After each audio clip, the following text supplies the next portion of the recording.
And I'm going to start the music, because I always forget.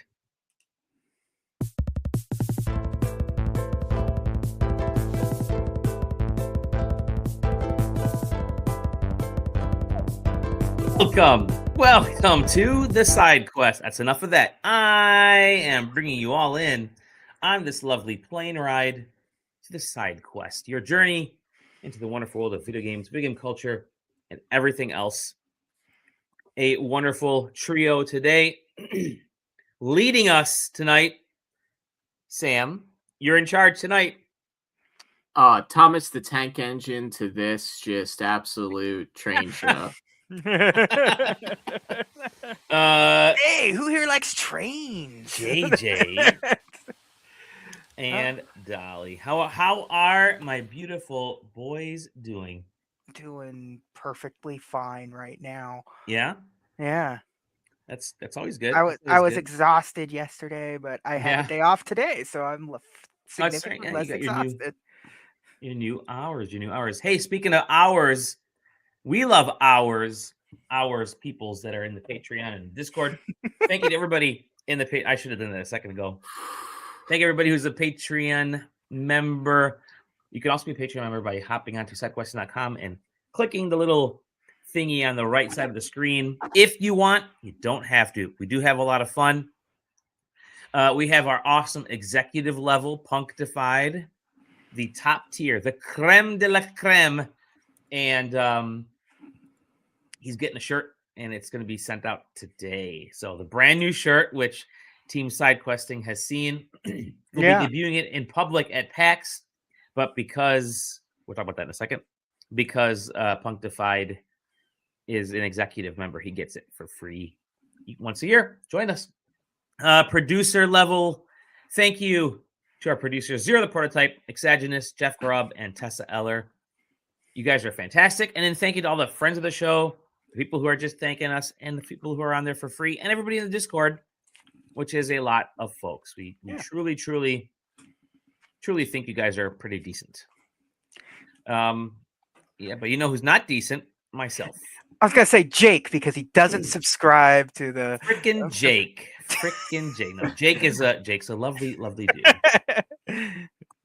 How you guys? How I asked you, JJ, Sam, how you doing? Good. You know, we're in the time of year where sports are winding down. So nice. March Madness. I don't know. Yeah. Well, yeah, for some. And then for others, I don't know, man. I'm trying to lift my spirits with the Mario movie coming out soon. That's what I've been grinding out towards. Ready for the Mario movie? Go to see your wife's big screen debut. Dude, we saw. I mean, you guys were posting about Crucified Mario for McDonald's toys today, and I'm trying to fit into the mindset, and this is Super Mario Galaxy, and where's Rosalina representation? That's all I'm saying. We need those toys, man. You guys booked Brie Larson, and we haven't even talked about it out loud at this point. I mean, you got other good picks, but I mean, this is the Rosalina movie. I mean, come on, right? It's Galaxy. That's Rosalina's. Unbelievable. I'm already a failure. Already a failure. Distraught. This is only going to make $1.2 billion, not $1.3 billion. We've lost. I mean, it's Sam's not going to spawn a brand new theme park. It seems like they want every single Mario thing to do. So it's so funny to see. It's the Mario Galaxy movie, but they're just going to shove every Mario thing that it's like, here's Wart. It's cool. Thanks. I mean, the Super Mario Brothers movie, they snuck in Mario Kart and Donkey Kong. So we haven't seen anything from Donkey Kong though in the trailer. I don't know if he's going to be in this movie. I mean, they're making a movie. I mean, they're making. They got to make a movie. They got Seth Rogen tied up recording lines for the movie that they're currently working on. Yeah. For sure. Teaser at the end of this will be Seth Rogen or Wario or both. We'll see. I can't wait to hear what a movie verse Wario sounds like. Yeah, man, that'd be so awesome. That'd be so good. That'd be so It's good. like, yeah, we got Donald Glover to do Yoshi, and I don't even what does that mean? I mean, yeah. What? You know what? That's a casting where I went sick and then immediately went because I didn't watch the most recent trailer they had that direct for, so I don't know. But You're I saw going in blind. You don't want to ruin the experience. Yeah, man, I don't want to ruin Super Mario Galaxy, which they made one game of. Didn't like how the story was, so they made it again. Well, they do have Pikmin in it this time, so we're getting a little bit more of extra Nintendo stuff. So you got Pikmin, you got Rob. Hey, spoilers. Yeah, Nintendo posted it, not me.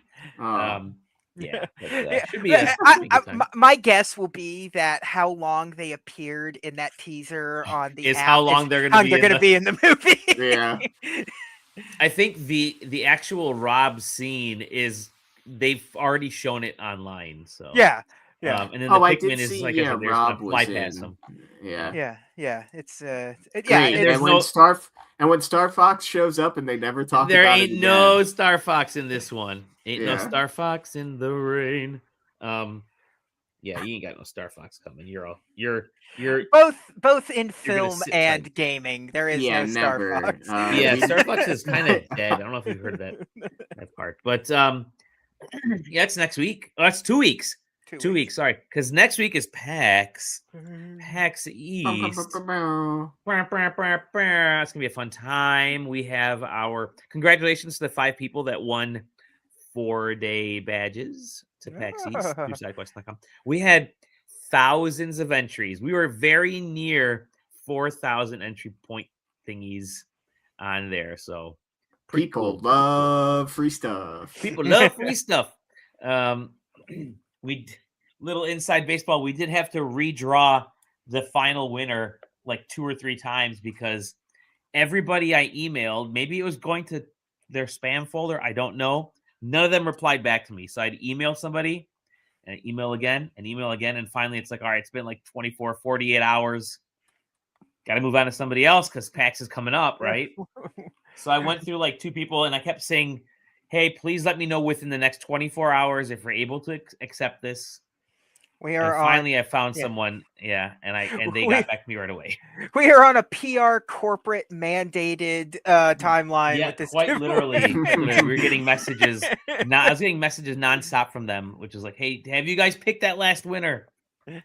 The winner was somebody from the Boston area, so it's perfect. So now they're able to, maybe they were looking to buy tickets that day because it's not quite sold out, but yeah, it'll be a good time. And then we have our panel on Friday, the 7 out of 10, focusing on first party titles. And boy, oh boy, oh, this is going to be a good one this year, guys. An all-star cast. Obviously, the 3 of us plus Taylor. And the wonderful Sarah, and joining us this year, Derek. So it'll be a really good time. I'll post the info probably tonight into a lovely post, and I'm planning some fun stuff. We got lots of prizes. I'm staring at my prize box, which I get 2 bags that I can check with Delta, and I think I'm going to have to because some of the boxes and something that I'll be doing here momentarily that we're going to be doing at PAX next week take up a lot of space. So be ready for some good fun stuff. So yeah, and then we got our party that night, and our party is going to be exciting because not as many parties this year. I think the timing is kind of throwing some people off because May last year was perfect. There's actually a lot of parties last year in May, and this year they've been scaling back a little bit. Yeah. Not a lot of anything this year for not a lot of anything this year. I mean, Nintendo will be there. A few other the more I was looking at the show floor, it's not it's not PAX West. PAX West has kind of taken back over because it is closer to release date timing. Yeah. Of it's a fall show. It's a fall show. Yeah, and they're really these last few like PAX East is falling in at the wrong time now because it just doesn't. You can't really hype up people for spring games. Like that's what you want PAX East to kind of be, is like the hype for the rest of spring and summer. And right now it's falling in sort of a weird time frame where Yeah. like the first quarter has ended. And so a lot of folks aren't going to be pushing games out till a little bit later. So it's, yeah. As much as I hate to say it, PAX East in February might be either February or May. You got to, because March is not good timing. I don't think April's all that great either. But yeah, but and putting it like just a week after GDC is always such every year. Come on, guys. Yeah, a lot of folks can't make it. But there are a lot of folks are going to be there. They are going to be there. To be fair to PAX itself, the expo floor is just like the carrot on a string. Like, we're getting you in there. It's you know, they're gonna pull the stick and the box is gonna fall on you, because the real point of PAX is to hang out and to do all the other stuff. It's just the expo show floor is just the thing that kind of got out of hand. So like, it's cheaper for them in March, I'm assuming. I think so. That part of the show goes 100% unaffected every year. It's It great. doesn't matter who's there or not. You know, it's funny because I think the first time in a long time that I ever really did much out of just reporting on crap was at PAX West last year, when you and I just kind of wandered and checked out stuff. And I never really wander all that often at PAX. I'm always running. Not really running to appointments, but just running to take a look at stuff and then grab some notes here and there. Thankfully, our panel and our party are both on the same day, because that opens up a lot of time. The last couple of years, we've had them on separate days, which means you're kind of rushing and planning, and you lose, the majority of the day, and yada yada yada. But it'll be a good time. I'm looking forward to PAX. 66% chance of snow on that. On that day. Was it Friday? East Coast, baby. Yes. And for those of us flying, make sure you plan on getting to your airport 17 hours before your flight, because TSA is going to take forever. That being said, let's get into a little bit of the gaming news out there. And there were a few stories. I'm going to share a couple of them. I was hoping Tyler was going to be here, because I have one that's very Tyler coded. Fortunately, he's not here, so we can talk about it behind his back. And my friends, that is Sonic 4. Yeah, this is also very much JJ coded, so you're in luck. It really? You like video game movies? No. Sonic the Hedgehog 4 is officially titled Sonic the Hedgehog 4. Yep. There you go. Who would have thought? They are never going to do a subtitle for these, and I respect it and love it. Yep. But yeah, Jim Carrey's coming back, Keanu Reeves. So they mentioned newcomers Ben Kingsley, Nick Offerman. Obviously, you got Kristen Bell, but Matt Berry is in it. Matt fucking Berry, the hero, is in. I cannot wait. That may have moved me to see the movie. I saw the first one. I haven't seen the second and third one. I don't know who Matt Berry is. Oh my gosh, Matt Berry. Watch What We Do in the Shadows. What We Do in the Shadows. You watch the IT crowd. If you hear his voice, you'll understand Matt Berry. He's just got a very distinct. Yeah. Yeah. I know who he is. Yeah. Who is he? Like in the movie? Don't know yet. Yeah, we don't know. We have no idea who he's going to be. Hey, sick. Yeah. I saw the first one. I was very excited to see the first Sonic movie, and I love me some Shadow the Hedgehog, which I assume is in the third movie. Third one. Mm-hmm. Keanu Reeves. Because that was going to be my follow-up question. I just haven't made time to see them. Yeah. But as far as I know, they just print money, right? So it's Sonic 4. Yeah. I've seen all 3 movies and the TV show, so I'm fully primed and ready to go. You would. Yeah. You would. The Knuckles show is very good. It's a Hanukkah show. It's a Hanukkah show? Yeah. So yeah, there you go. Sonic 4. Sure. Jim Carrey loves being it's the only movie role he'll do now. Yep. Thankfully, he may not ever need to do another movie role because, guys, look how good AI is getting. NVIDIA showed off their DLSS 5, DLSS, their generative AI updates. God, this meme was just nuts. DLSS 5 off, DLSS 5 on. And this is just so bad, man. It's just so bad. And all it does, so essentially, NVIDIA had this big thing at was it at GDC or after GDC? I think it was actually after GDC. I think it was after, yeah. And they said, "Hey guys, check this out. Hey fam, hey chat.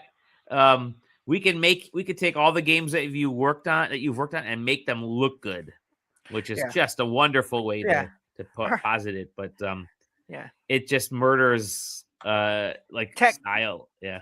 Tech dudes don't have artistic bones in their body, so they conceptually can't understand artistic intent on anything. So it's like on the left, I see so much more in the character than so purposely designed. Every detail, everything you look at, everything is purposely designed. They made sure that it was very important to NVIDIA's DLSS 5 that she put on makeup. Yeah, there you go. Yeah, because you have to wear makeup. She's a woman. She wears makeup. Yep. The AI filtered it, and the worst part was where this video came from, and a big chunk of it came from Digital Foundry. Posting a bunch of stuff, and it's like, guys, how did you not? How did you not see this coming? Read the room, fellas. Read the room. But there's been a lot of backlash, rightfully so, because this is, a kill. It's a direct, like you said, it's just killing intent in game design and artistic design. Granted, you are going to have companies that use it. It's only a 2D filter layer, so it's not anything to do with actual geometry. It's literally just putting your, doing the dog face camera trick. That's all it is. So when it's in movement, it's so funny to watch it in movement. It really is. There's no continuity between anything. It's so funny. I'll play this video here if I can. I'm gonna turn this off. Like as you mentioned, I fear people saw what it did to Starfield and think to themselves I want to play that Starfield. Yep. Like I think like it does trick some people that immediately that like this isn't anything more than just a separate. Apparently, even if you watch the Digital Foundry video, this is a second GPU running this layer over top of what is the game actually running. So they're going to get it to the point, I guess, that a 5090 or something like that might run it locally. But I guess if you're going to spend that much money for the high-end version of a card, why are you then going to use a fake processing layer on a downscaled version than what you and your system could run potentially anyway? It just seems... it seems tone deaf. It's the same thing they've already been lying about AI generation and frame generation in their cards for this gen in general. That was just a lot of gen talk, but... this is, DLSS 5 is like it's the motion smoothing that's automatically turned on your TVs, and everyone's like, no, turn that shit off. But look at as Bethesda is as it gets, right? This is as Bethesda as it gets, I should say. Every character in a Bethesda game, every NPC has to have dead face. Like they have to look like they're just dead inside. But that's Bethesda's style. Like I don't want it to be something different, because throw the filter on this, and it just like there's no Bethesda. There's no feeling here. It actually is worse from a connection and themes. Now it's just game. It's not Starfield. It's not Bethesda. It's just game. Yeah. You can't tell what company is even making it. So I'm worried that the potential of this goes even further to something like actual like footage. Like think about a reality show where instead of showing the actual people's faces, it's just Gen AI to celebrities or whatever. Like Yeah. that's Yeah. like kind of where this tech like ends up. Yep. It's Yeah. like it's in video games and testing, but this like it gets used other places. It's You're gonna it's have gross. there's gonna be a real fucked up season of Big Brother one year. Like Yeah. Oh yeah. Oh gosh, yeah. Yep. So, yeah. Hey, I'll have it off on my computer. That's for sure. If my computer is liable to blow up anyways. I'd say I Yeah. don't. There's nothing in this house that's gonna handle any Yeah, of yeah. this. My 1080 Ti stays undefeated. My T90, which is my old calculator, stays undefeated. One last little story. Speaking of Resident Evil, Capcom says that Resident Evil has officially, they've confirmed it's Requiem is the series' fastest selling game officially. Passes 6 million sales. Just keeps rocking, man. It is just it's doing good, as they say. I think As they say, yes. as they say, it was I think it's the #1 selling game of the year already.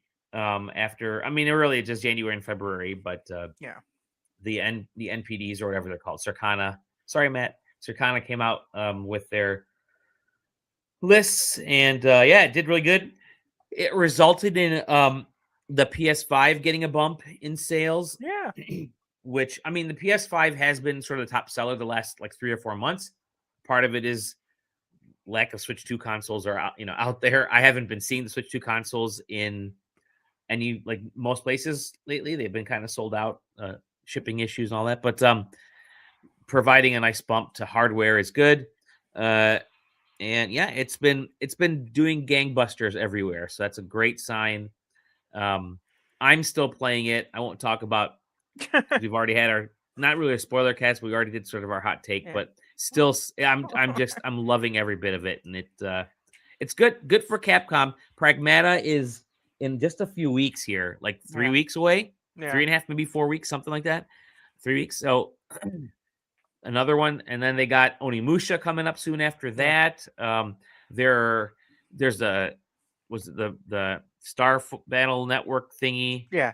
Star Force, whatever that is, Mega Man thing is coming out, and they got a list after. I think Monster Hunter Stories 3 just came out like end of last week, so they got plenty to be, bringing the money in with. Yeah, I don't know if nothing's got that Resident Evil hook, but that doesn't mean they're not going to do good. Right. Yeah. I think Pragmata's going to do really well because it is on everything, and it's definitely going to get a headline of like Pragmata best-selling IP in the last new IP, best-selling new IP, yeah, that released on a Tuesday, something, yeah. That demo's banging for Pragmata. Yeah, I liked it. Yeah. That's demo. They've kind of had that demo at shows. So I'm glad they let you plebes have it. It's good. It's a good, like, this is what the game's gonna mostly be like. But this is also isn't the game. So right. Mazel Yeah. Mm-hmm.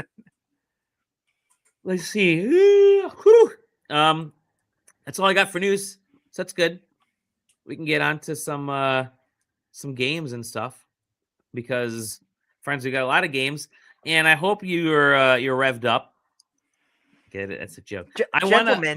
Gentlemen, start your engines. I want to like make a bit where I'm emphasizing syllables and words that have nothing to do with the end result. Yeah. You need some. We have a lot of racing games that we've been playing, surprisingly. And they've come to roost. All these codes have come to roost. And I'm going to start with Sam. Sam, you've had a couple racing games. Yes. Yeah.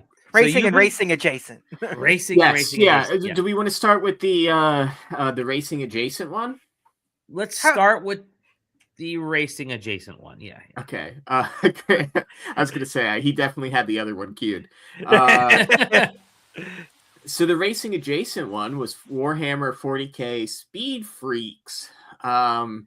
Biofreaks. Oh, Biofreaks. Hey guys, do you remember like Vigilante 8 and maybe that other one that was metal something? Twisted Metal, that's it. I like that Vigilante 8 is the one that you remember. I was an N64 kid, man. I'm sorry. And Twisted Metal, the most iconic car combat game I know. of all time. I remember like Twisted Metal Black was the one that everybody talks about, and for some reason I couldn't get the metal part in my head. I just Twisted Black was in my head. I'm like, that's wrong.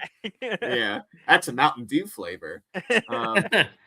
No, but Speed Freaks here is a kind of battle game / racer for you and a few of your friends.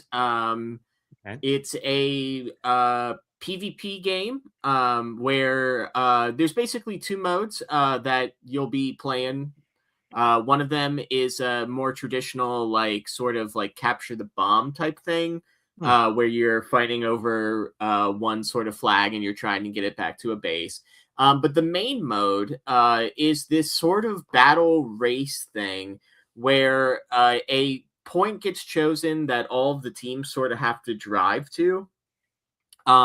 And you can sort of decide if your focus of the race will be to actually race and get to the checkpoints in a top position for your team, or if your job will be mostly to just mess with the other racers on the other team. So you also, depending on what type of vehicle you are, do want to also race, but it's more important for you to be damaging the other vehicles to stop them from doing well in the race. And then you play a couple of rounds of that, as well as a like group basically dogfight in a middle area, and then another race starts, and after a while it's a collective of points of whichever team scores the most points throughout the racing and the fighting wins the match. It's actually a lot of fun. It has a bunch of different vehicle variations. You've got your bigger like bruiser classes that are specifically there to be tanks to destroy other vehicles. You've got like sort of light scout sprint vehicles that have a lot of cool dodging abilities that are meant to both obviously race and be fast in the racing, but dodge and be able to maneuver away from some of the larger vehicles' attacks. And then, you're sort of like mid-range things where it's about speed and being able to like shake people off of you and just cause mayhem as you're tearing it down these streets. The game also has a lot of great support. It has map editors. It has a bunch of different vehicles. It has self-match hosting, which I know is usually a complaint, but what that means is that the matches are hosted by one of the players in the game. What that also means is that this game won't ever go offline, because games can then be hosted by somebody locally. That's good. Or on their own thing. It's not relying on a server that needs to be online. The only downside of this game is there is not a lot of people playing it online. At least when I was playing it on the PC only release, it is coming to consoles. I do not know when the release date for consoles is. And I believe that they are making it crossplay as well. Yes, crossplay between all 3 platforms, so PlayStation, Xbox, and PC. And hopefully that boosts the player count. I think this game could really benefit from a like matchmaking or some sort of a lobby system in terms of like auto bringing players together. The problem when I played is there was about 2 or 3 different matches that were active. And these matches ranged anywhere from like 8 players allowed to 12 to 16 players allowed. But none of them were full in any of them. So it was a lot of lopsided stuff. There are bots to fill that stuff out. But obviously, if you join as a random in a group of like 6 people that are already playing, you're unbalancing the team. You might get kicked just because that's how internet gaming works. You just won't have the greatest of times with it. So it's going to be interesting once they add consoles, because browser sort of based lobbying isn't something that's common in console games. So we'll see if that maybe expands the player base. I think they have a really good basis here. I think they honestly just need to market it better. I think right now it's, you're relying a lot on the 40K, a lot on like the sort of the death race mechanics, but this game is meant to be played with like a group of friends. Like if it gets priced correctly and incentivized to have people buy it and play with their friend groups, I don't see how this is any different than the sort of like friend slop genre that's coming out right now. As like, this is actually a pretty tight focused thing that you could, quote unquote, get good at, and you and your friends could have a great time. Like this would be the perfect like LAN game back in like the early 2000s. Just unfortunately, I just don't think that the player base has really gotten to it yet. But I think I think it plays tremendously well. I can't really speak on balance because I didn't really get enough matches with active players to really know that. But I really enjoyed all the different vehicles that I played in it. So I recommend it. Maybe get a group of like 4 of your friends, or hey, up to like 12 of your friends, and play locally or play online. And recommend it. Cool. Okay. It looks fun. It It really does. does. It visually looks fun as hell. So I Yes. trust Sam. Yeah, I mean, I'm not somebody who's a Warhammer guy. I know you paint the vehicles red. They honestly make you like they get +1 because they honestly believe that it makes them better. And I know that Warhammer works is essentially StarCraft or whatever. Or StarCraft is essentially Warhammer or whatever. So that's about my knowledge of Warhammer.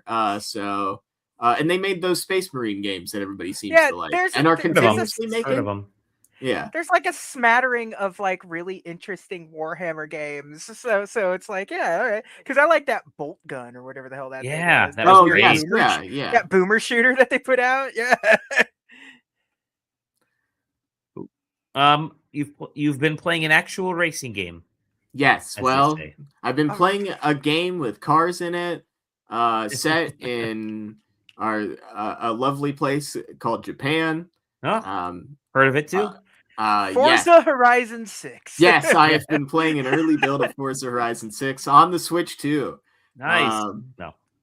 No, I have been playing, and I am going to name it wrong. It is Gear.Club Unlimited 3.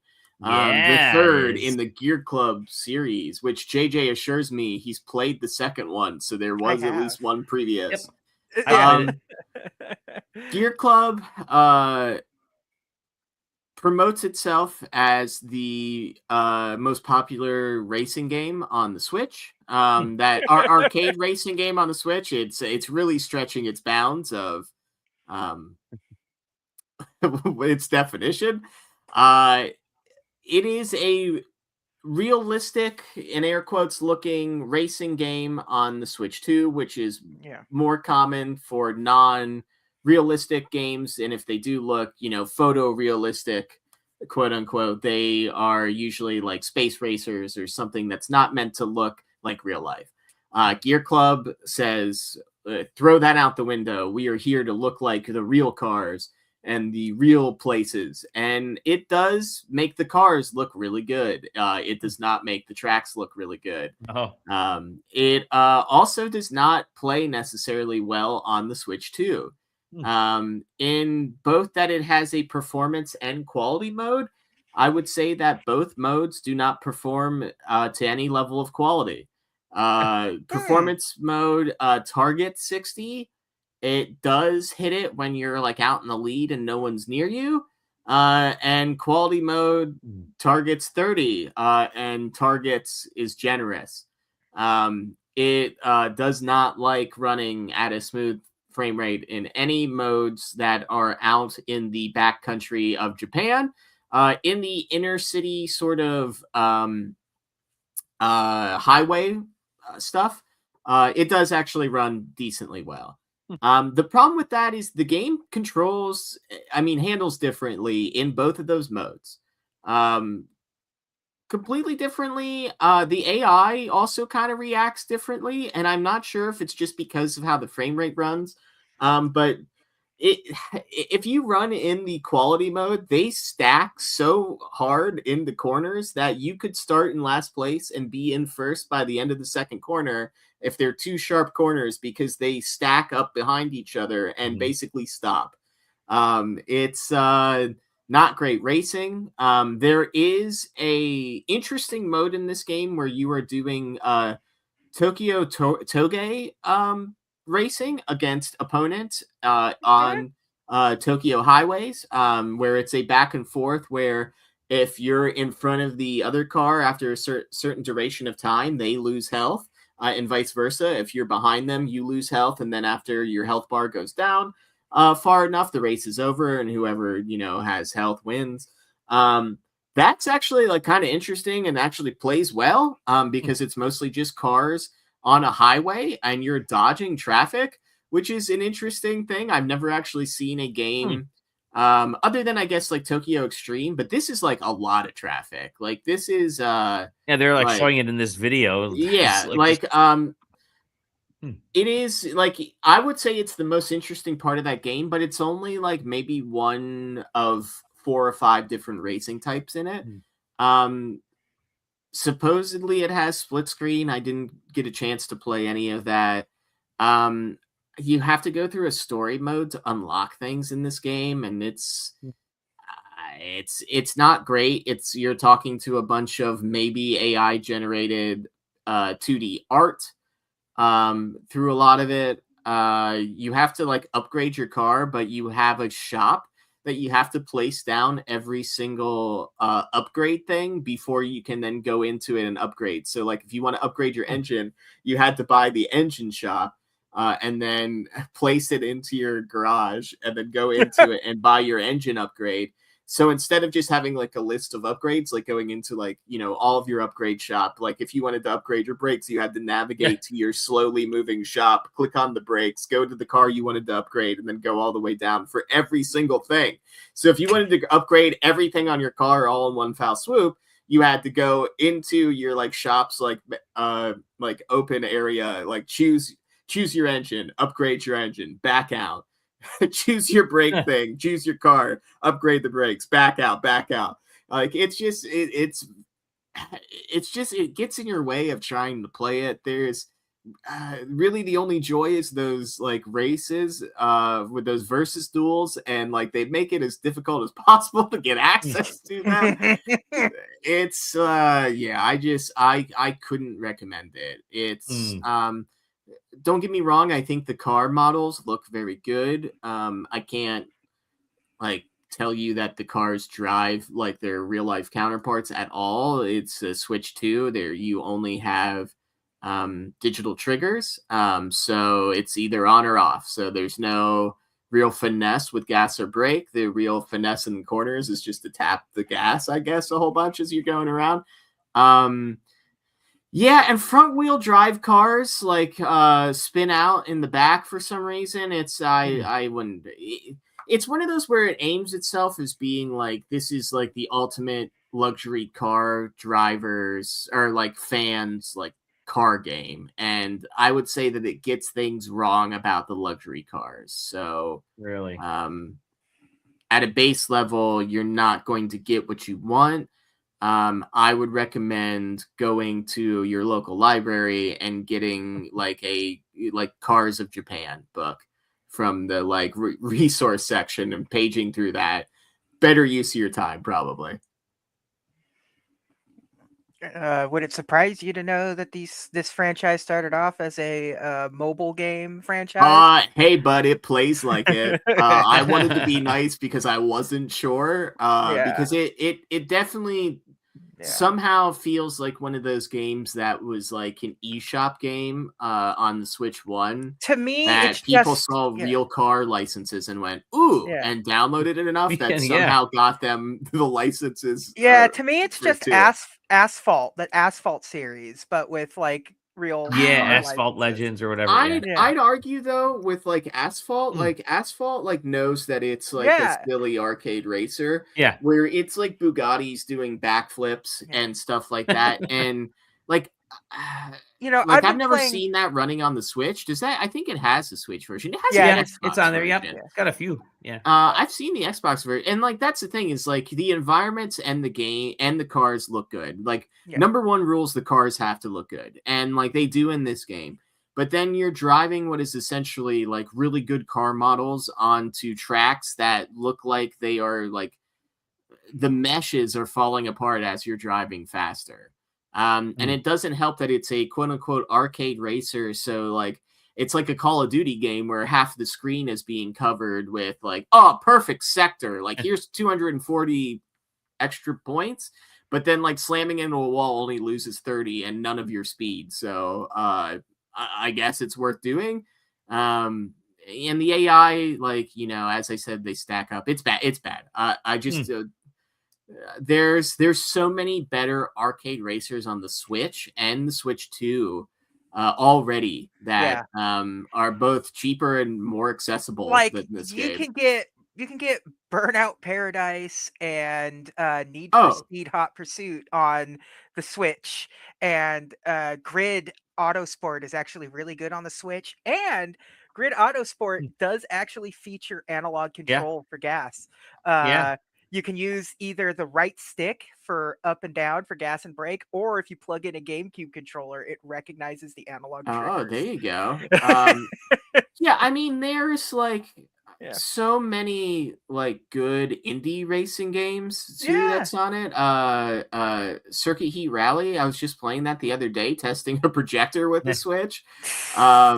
There's here I'm gonna click on. Oh, that's what its name is. Fast Fusion. Like the guys that made Fast Racing Nero and stuff. That's a Switch 2 game. It's $15. That's a steal. If you've got a Switch 2 and you like racing games and you don't have Fast Fusion, get that. I understand. Oh, it's a real car. That doesn't matter. Yeah. Fun racing games are fun racing games. If you really need to see a Ferrari, I guess go get Grid Autosport. Yeah. Asphalt Legends. It's a free download. Go download it. Yeah, there you go. Go download it. Do we want to talk about the other thing you've been playing, and then we'll get into JJ, or let JJ go first and then talk about the other thing because we've all been playing it? We can hold a little bit for that. Yeah, well, we've all been playing it. I assume I know what you're talking about. It starts with a P. Yep. Okay, great. Yeah. Ends with Phantasmagoria. Fuck yeah! You listen. I will talk for hours about Phantasmagoria. 8 fucking discs on the Saturn, dude. When that I remember, we were joking about it in the Discord today because extra discs, and I remember when that game first came out. And they said it was 8 discs, and I'm like, I have to go buy a Saturn because if it's got 8 discs, it's got to be something special. I didn't buy the Saturn; my buddy had one already, but I ended up he ended up buying the game with it over there. That's like 8 games. Yeah. JJ, you've also been playing a racing game. I've also been playing a racing game on the computer com. The computer. I heard of it. Yeah. Have you heard of iRacing? I have. Oh, well, guess what? What if they presented to you a game that calls itself iRacing, but then contains nothing that makes iRacing iRacing? So you're telling me it's just a license for a brand? Yeah. The iRacing Arcade. These guys already have I forget what the game is called. This is just built off of the backbone of a game that's already on Steam, but now it's iRacing, and it's got some more bells and whistles, don't get me wrong, but at the end of the day, have reviewed a version of this game before. Like I think it's called Circuit Superstars. Yes, either I or Dally reviewed this. Anyways, continue. This is Circuit Superstars, but iRacing, I guess. Well, they also made a karting game in between there. I was trying to figure out what that was called, but it's definitely still a legacy of that game engine. Yeah. So it's I likened it to if they never stopped making what N64 racing games were, because that's exactly what this feels and looks like, which I like how this game feels. It feels very like a hybrid between a late 90s arcade game and mid 90s console racing game. It has that it just feels like it. Everything's just a little stiff because like analog controls are still being kind of sussed out, for racing and stuff. So racing wise, it's fun. It's annoying as hell to listen to this game. Because everything has it's like everything's been sort of pitched up for their engine sounds, and you're just hearing it all the time because everything kind of sounds like a toy, because it's aesthetic is almost like penny racers kind of thing. It's very childlike in its presentation all across the board, which is fine. I have no problem with that. I like the look of it. It's cute. This build your empire thing seems fun, interesting, but it is not. It's just it's there. It's a thing you can do, but I completely just kind of like I just do it when I have to do stuff, in between races or whatever. But it's just not memorable in any sort of meaningful way. It's not iRacing. And if I'm going to play this, we are on Steam. There are 5 million similar games to this that are like as good or better. Like, Steam is home to everything in terms of the racing scene. Like, I could just get iRacing and start playing it for free. Now that's a sim game, and it's not, you're not getting the same thing, but also like every kart racer to ever exist is on here outside of Mario Kart. Right. I could download Garfield Kart right now and it would just be just as good as playing this. I don't think it's a bad game, but it's completely unmemorable and sort of overshadowed by every competitor in its league. It seems such like a waste of everyone's time. I don't know. It's not bad, but who cares? Yes, is my final review of this thing. It's just a weird placement, right? Yeah. If you're a sim racer, you're probably not interested in this. You're probably playing, just the normal iRacing. Yeah. If you're interested in arcade kart racing, is this positioned as the way for you to get into sim racing? Yeah, because I guess how do you get from Mario Kart to this to iRacing proper, right? Is that what the goal of this title is? Because I can't see that being it, because it's I don't know, because it's not. I don't know. I don't know what its end game is here, because I can't possibly imagine anyone being happy with I could now maybe I can try one of the other iRacings, because the skill set you have mastered in this is not going to be even remotely the skill set you need for iRacing or Gran Turismo or any one of the other of what's the other one, Project Cars, whatever that was. I mean, you're certainly learning certain things like racing lines and braking and stuff like that, and drafting and stuff. But I don't know that it's teaching you to the extent that you need to understand tire wear and using up gas and LICO and stuff like that. So and the AI is absolutely one of those things where it's completely unsatisfying, because the rubber, it's not necessarily rubber banding, but it seems like when you get on that final lap, the AI decides that it's going to be increased aggressiveness by tenfold kind of situation. Oh, really? Yeah, it's like all of a sudden it's like, oh hell yeah, I'm fucking creaming these guys, and then it's just you're getting knocked around. The corners are starting to get the bunched worst up kind of rubber banding. Yeah, it's just the PC. And like I said, I had to start muting this game because the sound the engines in these cars make was driving me insane. It's not great sound design, and it doesn't have a soundtrack worth talking about, which is important for a racing game as far as I'm concerned. Sound design is very important, especially if you're whether it be sim or arcade. It needs to, there needs to be a certain Mario Kart has the combo of, yes, it is lawnmower motors going, but they're cartoonified, and they're making the sounds change depending on what you're doing, just because that's just what audibly sounds good. This one, it doesn't turning, it doesn't really affect how your engine sounds, but so of course it doesn't do it when they're trying to be half sim or whatever. But yeah, not for me, that's for sure. Not for anyone on this show, that's for sure. I couldn't tell you who I would recommend this to. Well, I would just tell you to get Sonic Cross Worlds or whatever. Like if you just want like a it's coming to consoles, and like maybe for people that like don't have like a wheel or are not like used to like it's probably more gamepad friendly than something like even a Gran Turismo, which I think is essentially built for gamepad play. So like maybe it's more it is the like baby's first steps into understanding car racing. I mean, maybe it's for kids and super casuals that have heard the iRacing. It's not casual enough to be a children's version. Like I don't know. It doesn't have that same because it really is still trying to do like resource management and like build your empire kind of stuff too. So it's you're doing city building stuff in there too.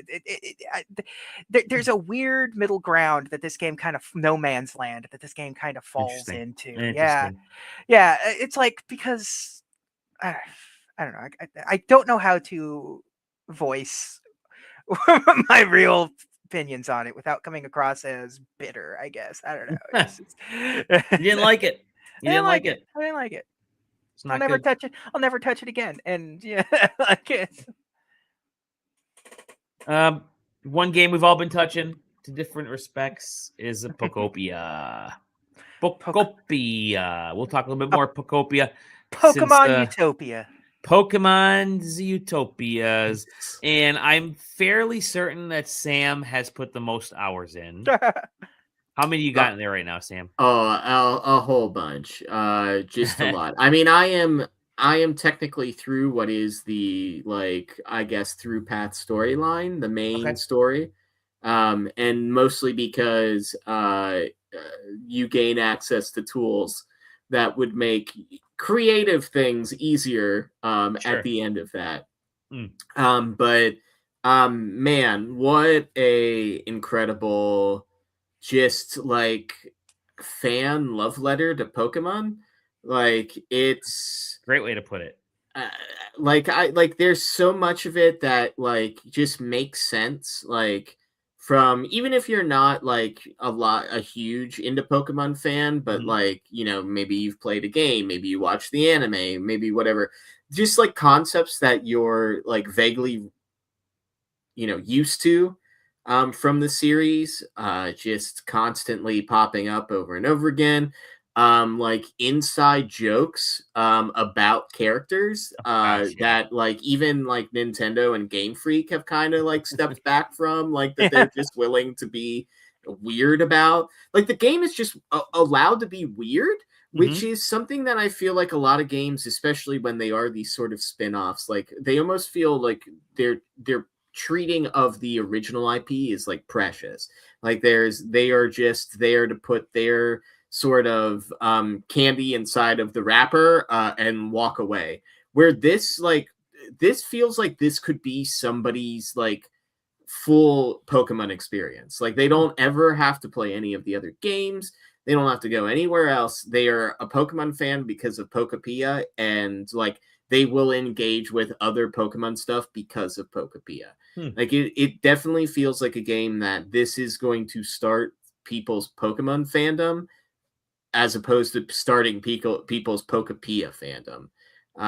That's a great point, because that's what happened 10 years ago now with Pokemon Go, and that launched a lot of Pokemon fandoms. And really, I don't think the games proper have been what's launched Pokemon. Like, the original, the original few games, because there's nothing else around, but the trading card game has gotten people into Pokemon. And now, Pokemon Go, and now this. It's like every 10 years, something circles in.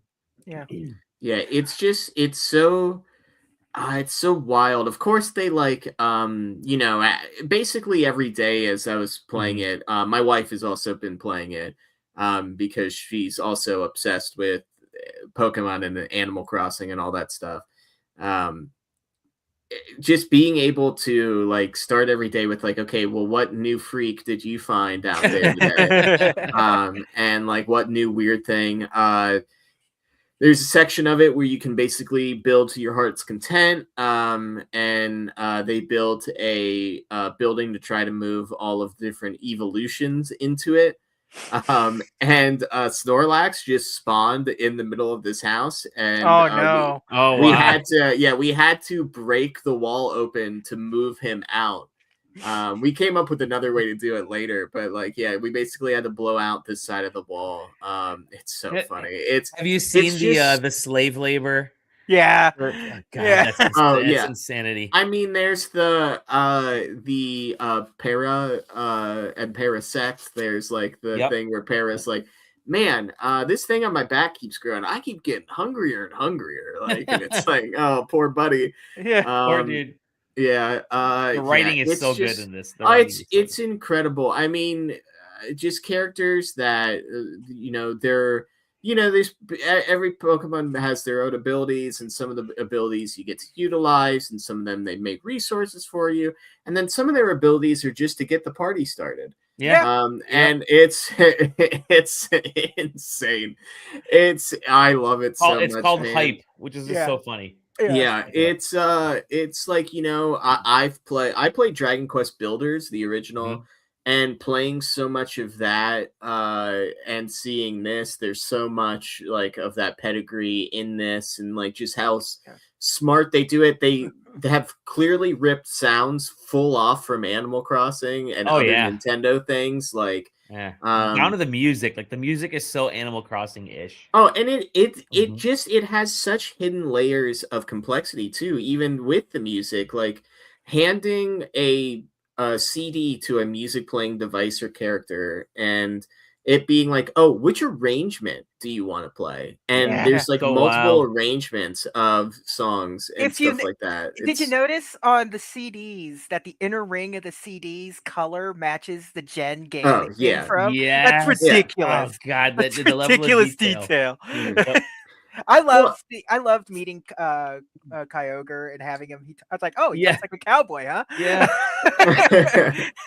Well, this and legendary god, and like Entei and stuff. You just meet him, and they have like the weirdest voice. It's like they would this is not how I would picture this Pokemon talking, but okay, let's go. Yeah, it's interesting because I think there's a world where there's complaints to be had about them sort of gatekeeping a quality of life abilities behind story quests, and sometimes not even story quests, like just making sure that you have the right environment and getting the right character to do something. And it is very good at directing you towards the missions that you need to do, and accepting that you've already done the mission. It's probably the game that's done that the best I've ever seen.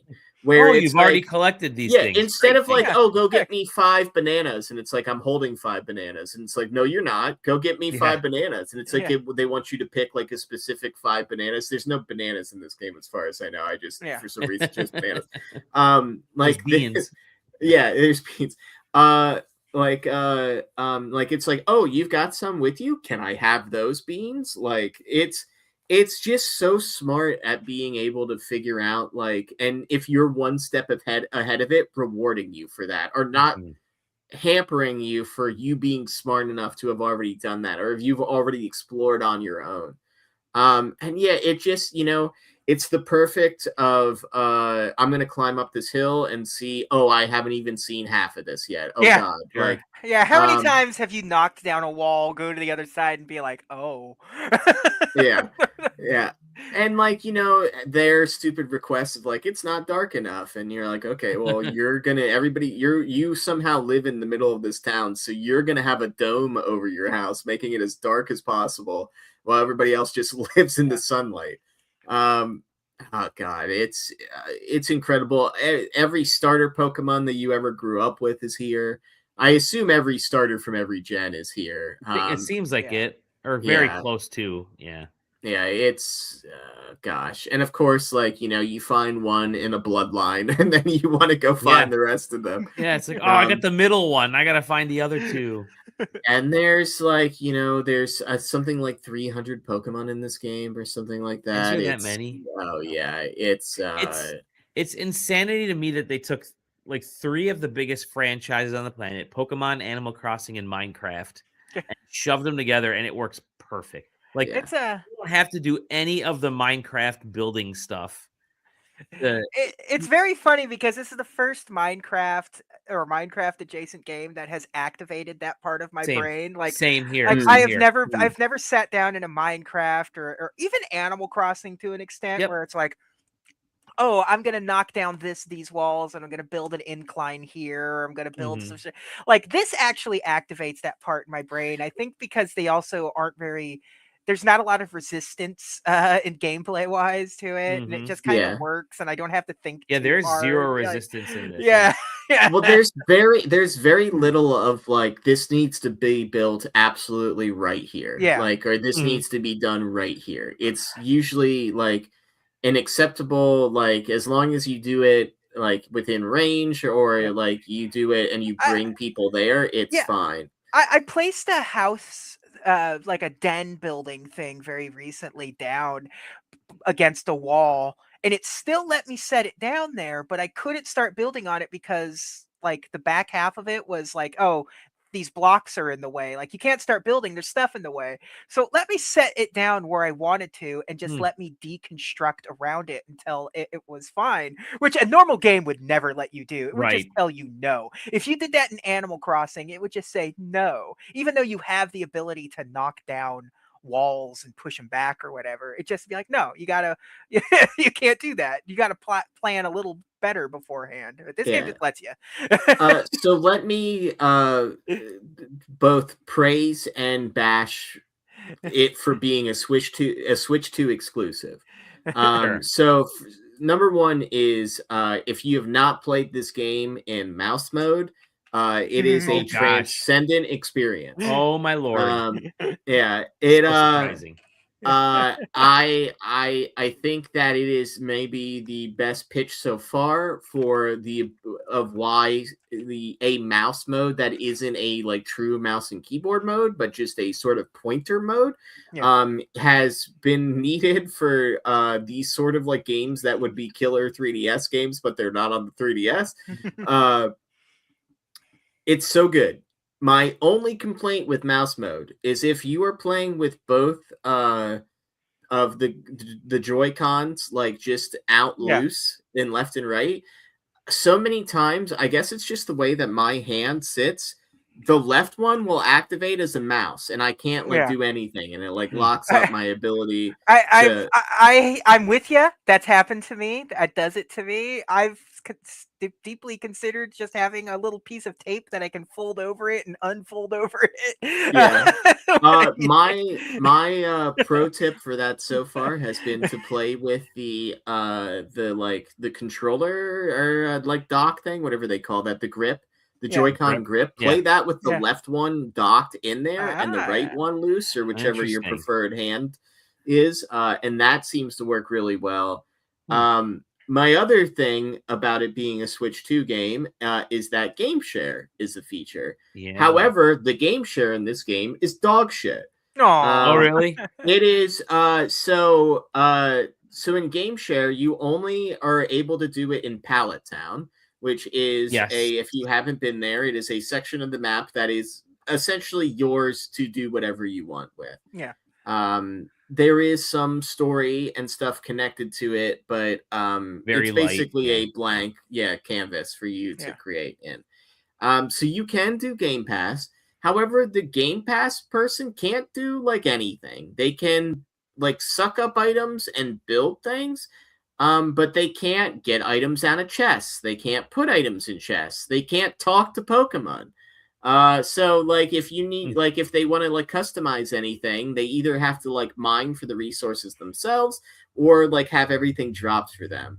I just don't understand why they can't like search up, like pick up a box, or like I understand maybe not being able to talk to Pokemon and stuff, but like making it hard for somebody to build in game share doesn't really get them to share this experience. It's almost more like that is like for you as a parent to hand them the main Switch and for you to just follow them around and help them if they get stuck or something like that. It's not like a real like, oh, this is a second player. However, I will commend them, and I haven't tested this in as for two people playing on the same Switch. They do have Dream Islands where you can invite your friends to play and customize, and like you don't have to be online. So if your friend invites you to customize a Dream Island, they can play while you're not online, and you can play on the same island while they're not online, and it's the same, and you can play together or whatever. So there is that for like some level of being able to customize an island with each other, but you're not able to play it together. I would say that this would probably be a great pitch for people to buy a second Switch too. If they had sold a purple version of a Switch 2 with this game, I mean, I would own two Switch 2s at this point. So, I mean, so much so as in we were at a Walmart recently, and I had to convince my wife that it's a bad idea to just buy a Switch 2 for Pokopia. So like is it though? That's the problem, man, because it might not be like. Listen, having told us this, PAX is going to be real interesting for you because full well we all are going to say you need that second Switch too. I'm gonna let you know the days that she might not be on the show floor, that she might be playing this instead of doing anything else. She has left for the weekend to go hang out with some friends out of state. And she said to me before she left, she's like, I won't take the Switch 2 because I can't take everything you love in one go. And I was like, oh, she's so good. That's very nice. That's very nice. Yeah. It's just this game is just like Nintendo hit it. This can be. I talked about last week, but this is gonna have a long tail, long arms. I'm very curious. I like Nintendo probably like didn't really expect this. Like oh wait a minute.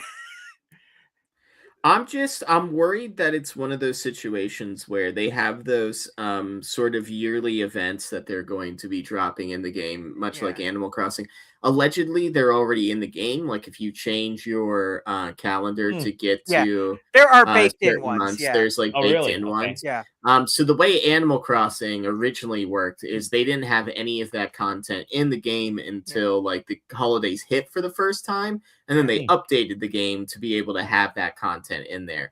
I'm worried that Nintendo was like, oh no, you guys can release that game and like short of like patches, like don't worry about DLC. Like it's not like a big thing. And like I think we're gonna get hit with one of those where we get like a content update and Nintendo hits us with that Animal Crossing. Like this is the last update. Do not ask for more.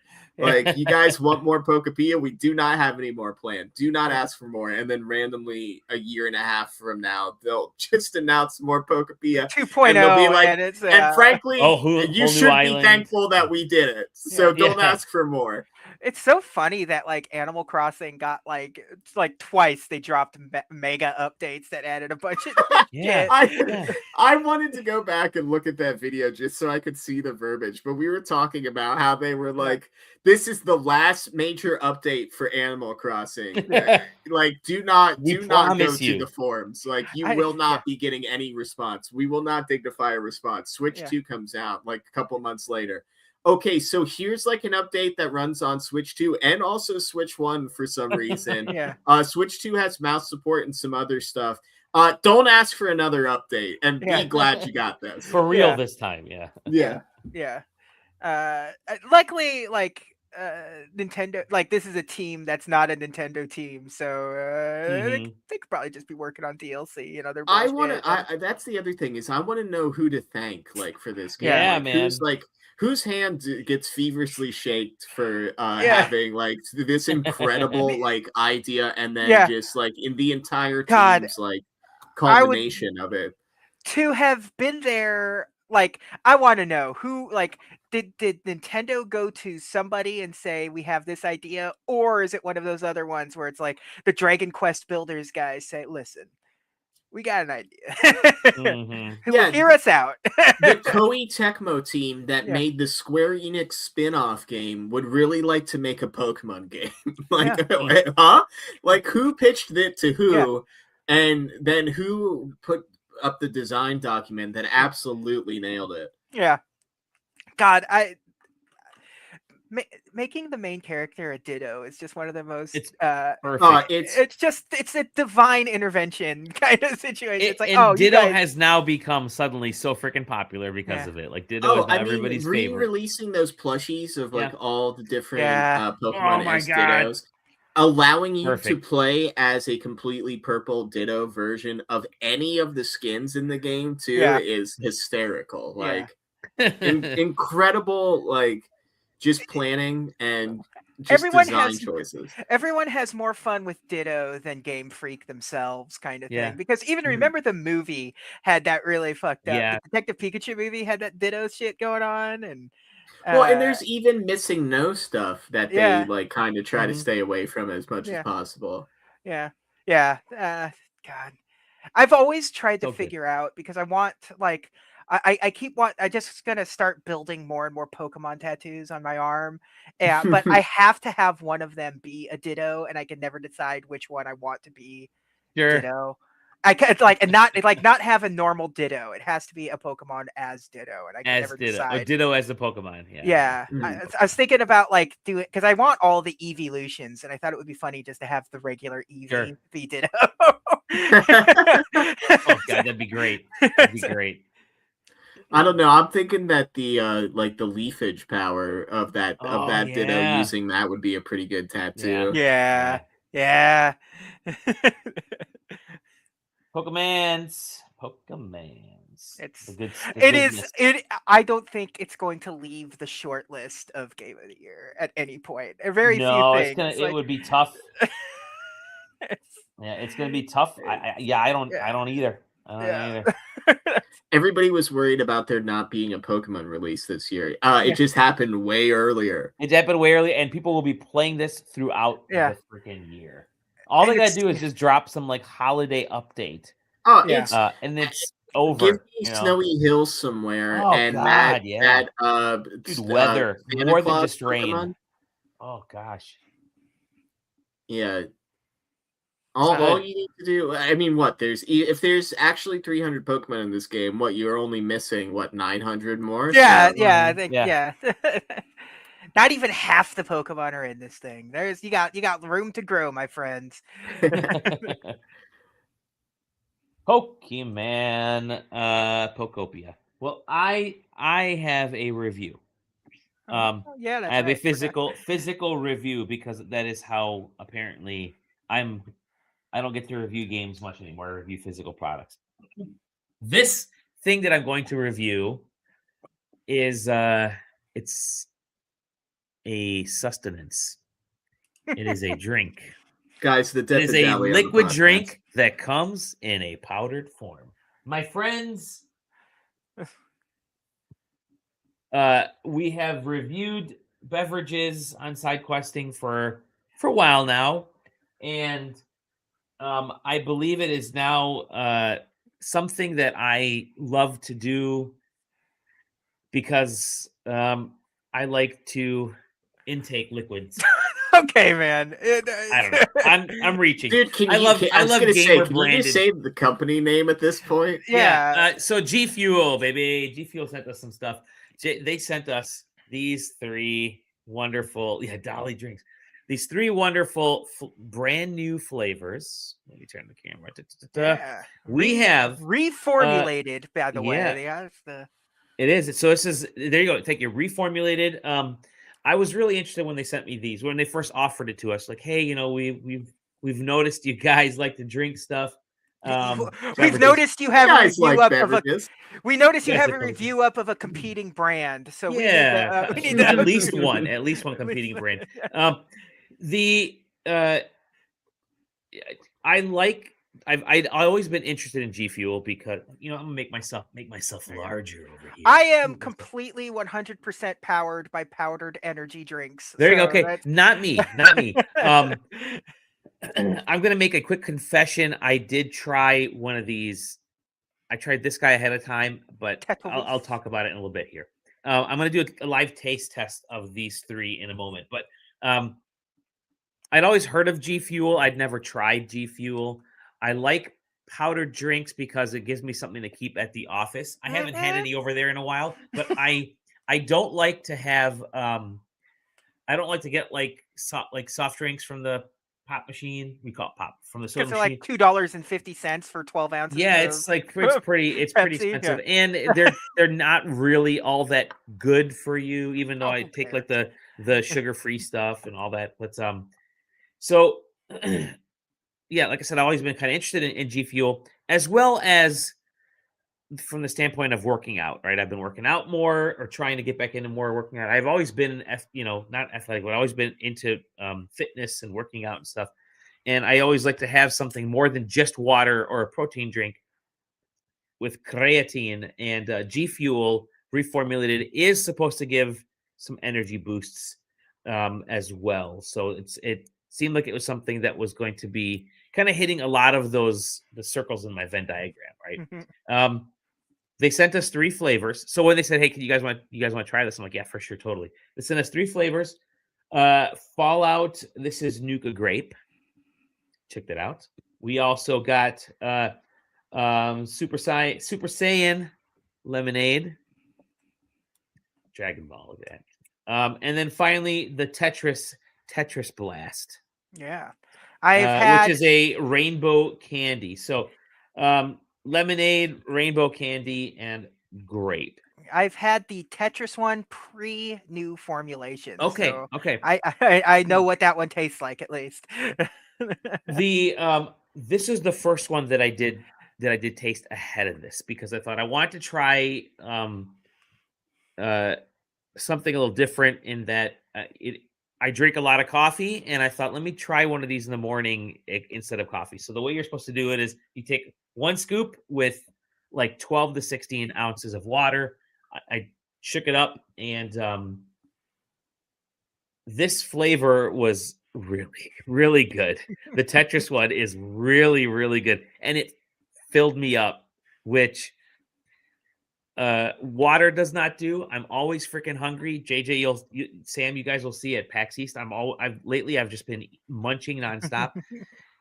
GFuel filled me up very nicely. But I got some empty glasses here. I'm gonna do some taste tests live on the air. I hope I spill it all over my computer. Probably. No, I'm just while you're making it because I'm just gonna reminisce about GFuel a little bit because there's a flavor that I hope they do a reformulation of at some point, like the new reformula. I have a jar of it in my work desk. It's the Crash Bandicoot. It's the Crash Bandicoot Wampa fruit flavor, and it's so good. It is. It's like an apple mango. It's so good. Oh, wow. It's so good. So I don't need. I just don't like. Scoop. Yeah. Sorry, go ahead. Yeah. No, it's like I just don't like. I kind of stopped drinking GFuel because I didn't like how chalky it was, and that's part of the big deal. Is this new formulation? This new formula chalky. Again. My first time trying it, I didn't. When I drank that full Tetris, did not notice any chalkiness. So I gotta go less with this because. Yeah. If you put too much in it, you do need it for like I said, 12 to 16 at minimum. So I'm putting in maybe. It has that little thing on the end because that also pops open, so you can use it as a normal scoop. But it's designed so it can sit in a bottle of water. I didn't know that. So it sits flush inside of a bottle of water. So I was going to say that looks like a meth device. Like, it does. Yeah. I've been to the back of enough gas stations to know what that is. Yeah. I was going to say the only experience that I have with GFuel is Gear 5 Luffy mango passion fruit flavor. That my wife has come up a lot this episode. Yeah. My wife, huge One Piece fan. We have tried that. I enjoyed it. I don't know if that's the new formula or not. It might have been because I think the Gear It's, 5 is pretty recent, isn't it? Yes, it was. It It was like released right around the same time as when they announced like the new formula and stuff Yeah. like that. So I don't know if it is the new formula or Yeah. if it's like the last remaining of the old one. But yeah, I thought it was pretty good. Yeah. I'm also also have a- not much of an energy drink guy, but Okay. I like it because it's not carbonated. I'm just gonna be real. That's my favorite No, part. it's the other really Because- nice thing about this. It is not carbonating. Yeah. It is just a because a mix. Because they did sell, I don't know if they still do. They did sell carbonated canned versions of all these flavors, but I never liked them as nearly as much as the powdered stuff. So here's the first one, Tetris Blast, and that's Tetris Blast right there. Oh, that's a it's dark. Tetris That is dark. I don't remember it being that dark. It is dark. This is very dark, and I put only a little bit in there. It got very dark, as you can see. It's like a lot of these. Almost. A lot of G Fuels play a fun little game of what color is it going to be. Yeah, all of the powder is white. Yeah, all the powder is white. So it is a game. This is a white powder. This is the I have a Binding of Isaac one that's really good. When you pour it in there, it turns it into like the faintest blue, like the tears. Love it. Game. Love it. It's like so perfect. This is nice and smooth. It is the actual flavor is rainbow candy, which I'm not sure what that's supposed to say. What that is from from an actual flavor standpoint, but I think it's supposed very to be smooth. like it's supposed to be like those sour strips. I think that's the okay. Or maybe Skittles, I guess. I don't know. It might be. It is very smooth. It's not like ultra tangy. It definitely has. Okay, here's where the totally non-food knowledge person in me. It tastes heavy, if that makes sense. Like it tastes like it has some not thickness to it, but the texture. It's gonna sound weird when I say it this way. The texture is almost like if you leave a apple juice on the countertop, like for a half hour. It's not like the thin, tangy, but it's like it's been sitting in your cup for a little bit. So it's got a little bit of. It's good. It's I do like it. You're dumping a scoop of stuff into some water. It's gonna change some of the. That's gonna change it, but this is good. This is really good. So I did. This is the one that I've been drinking, or the one that I drank on the way to the office. So good. It'll be that. This will be fun for me at PAX because at least there'll be one flavor there where I'll be like, oh, I actually have at least a idea of what it used to taste like. Numero 2. Let's try the lemonade Super Saiyan. Super Saiyan. That's what I'm saying. Yeah. What do we think Saiyan tastes like? Blueberry lemonade. That's I can tell you that tasted bad coming out of my mouth saying it. All right, put a little bit in there. I can't wait to see what color this becomes. It's got to be like a gold or an bright orange or something. Hopefully it's not like something. They do still sell G Fuel in cans, huh? Yeah, I hate that. Ready? All right, let's do it. Let's do it. Here we go. I just don't like carbonated G Fuel. Here we go. It's like the other ones. Okay, it is a lemonade-ish color. Okay, it didn't go as bright as I expected. No, I know. That's okay though. The good stuff about the G Fuel and similars are that they dissolve real nice. They do. It doesn't get you don't get that weird clumpiness from others. No, that was one thing I've noticed just now from mixing it. It did dissolve. Again, this is my first time. Ooh, good. My first time ever. Having G Fuel. Let me get that camera figured out there. Come on. My first time ever really having G Fuel, and I gotta say it from the dissolving standpoint, it seemed to do a pretty good job. That's good. Good, I'll take it. Let me see why this stupid thing is. Sorry about my camera there. I get to cut this whole part out. Yeah. There we go. There we go. So it is to help him with his camera. Yeah, exactly. So it is a little bit more clear. It has a lemonade-ish look. It does look like lemonade. Yeah. I didn't expect that.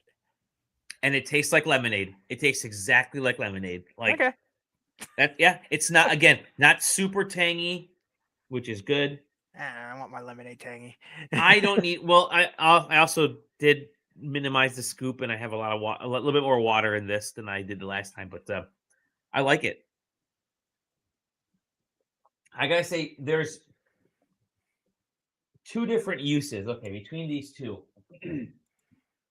this is gonna be almost. I don't want to say meal replacement, but full on my 2-hour drive into the office and 2-hour drive home. I could see myself drinking this one, the Tetris Blast.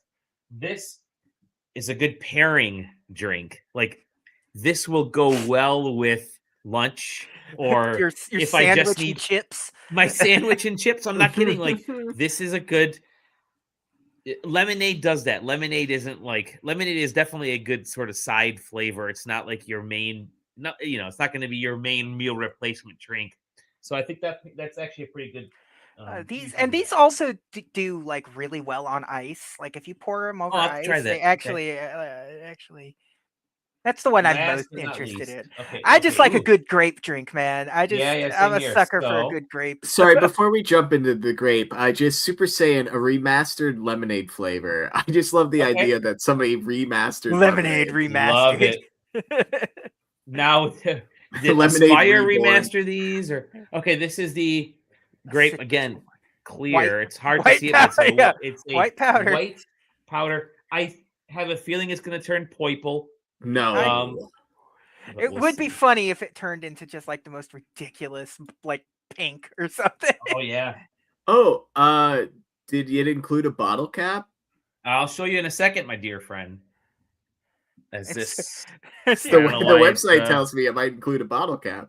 Yeah. Oh, listen. If you went to the Discord once in a while, Sam, you'd see the fucking. yes, Sam. I'll be honest, as I said it out loud, I was like, I've seen that. Yeah. I know he got it. No idea why Windows decided to Ooh, Nuka mess Cherry, up my you said. blurry. Hold on Ooh, a second you here. say Nuka Cherry? Whoa! Yeah, they apparently It's have Nuka a Nuka Cherry. All right, Dally, Give me you're a gonna. second here as I. Dally, you're gonna Wow. have to get us the coupon code so we can get some. Yes, on our, yes, we will have a coupon code here. Wait, is G Fuel going to be at PAX? Are we No, gonna... they're not. No. No, they're not. Oh. Yeah, I wonder if this is NVIDIA broadcast doing this. Oh, now it's back. You're fine. Hell, You're fine. now You're I'm good fine looking. all of a sudden. Okay. So, got this in there, put a little bit in there. I'm going to put a little bit of water in here because it wasn't a full scoop. And, Measure Oh, yeah. responsibly. oh, it is purple. That is a purple. This is That a purple. Way more. So it's more purple than the Tetris Blast. The Tetris Blast is dark. This is definitely more purple. This is like a wine. It looks like purple. it looks like Right? real grape juice now. All of a Yeah. sudden, that's really Let me mix it up here. fuel responsibly. And it does dissolve so quickly. Yeah. Good call. It didn't even dawn on me until that point. Okay, here we go.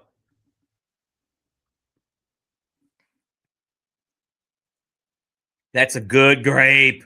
Oh shit! That's a good grape. That's a good grape. That's a good grape. They have Ooh, that's a really good grape. sarsaparilla too for Fallout. That's apparently root beer lollipop. I got a bottle of the the Jones Soda Sunset Sarsaparilla. Wow. It's so good. Oh, dude. Okay, wow. This one's really good. This may be my favorite of Okay, the three. that's the one. Wow. Do I Okay, need to yeah. start drinking Good. G Fuel? They got a Yes. sour green apple flavor Yes. now. Yeah, They man. got- Listen, Do I have to start drinking GFuel? Yes, you do. I was yes. gonna say, do I need to start being sustained? Do I need to start having sustained energy and focus, performance, endurance, and recovery, hydration, and electrolyte balance at work? Yes. Thank you I'm for a- reading that for me. I'm missing Um, so much immune perfect. and oxidant support. No, Listen, this is really. Oh, this grape. This is I don't really think- good. I'm Ooh, surprised peach at orange how good this is. raspberry, inspired by Critical Role, a show I've never seen, but I like those flavor combinations. Oh yeah, I just got the ad for that one, and I was about to place an order immediately. I was like, oh shoot. We're gonna get a code. So don't buy any yet. Any of you guys. We're gonna get a code. Our friends at G Fuel are gonna send us one. And I just hope they send us more G Fuel because this shit's good. This one is This is really good. This is great. Ooh. I have a favorite. Good job, Nuka grape, baby. I need to know Yeah. more about these Hydrate. Geez, white peach hydration packs. Okay, all right. Hey, GFuel. GFuel, we love you. Welcome. GFuel sent me a little sticker. Maybe I'll give this away at PAX. Someone to. My water And bottle. ready? has- Wait, ready? Yeah. There it is, Ooh, Sam. it's a magnet. Oh, that's fun. Yeah. It is an actual bottle opener, bottle cap. Look at that. Oh, hey. Very nice. So yeah, there we go. Good stuff. Yummy. G Fuel. Yeah. I'd never had G Fuel before, Oh, brother. and I am a fan because Brother, get ready to not go to bed until 2 a.m.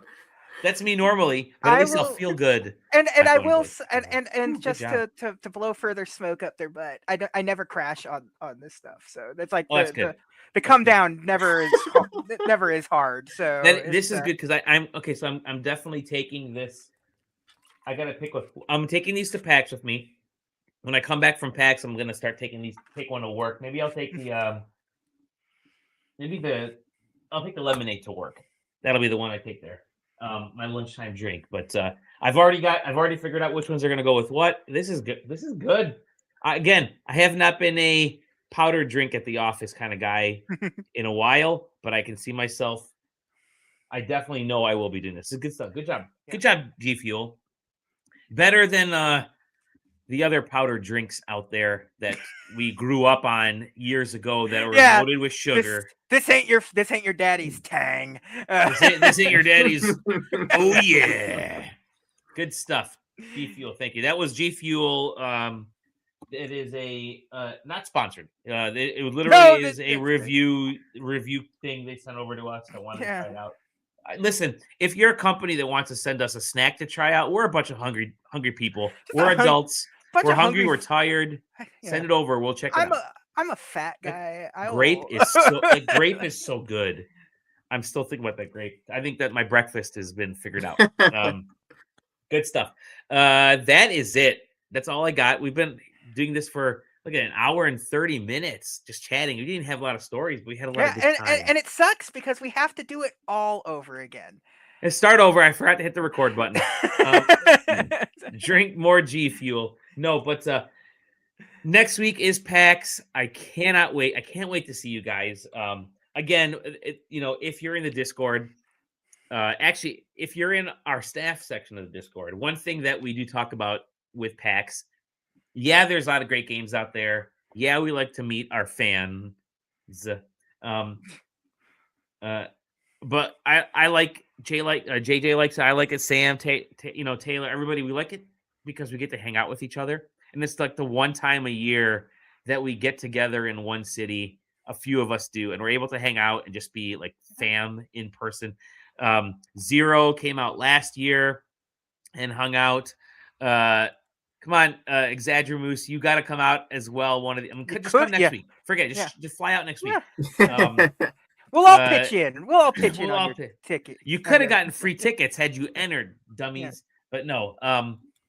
It's just a good time. It's just nice to just hang out, and it was great. So it's gonna be great. We're gonna have a great time. We'll see you at PAX. Please hop onto SideQuesting and check out the party list. Check out our party information and come to our panel. We got a lot of giveaways. We will not be. Well, maybe I don't know if we'll be drinking G Fuel at our panel or not, but maybe if you bring it, I will be drinking it. That's the way it works. These are not solid 7s; they may actually be 10s.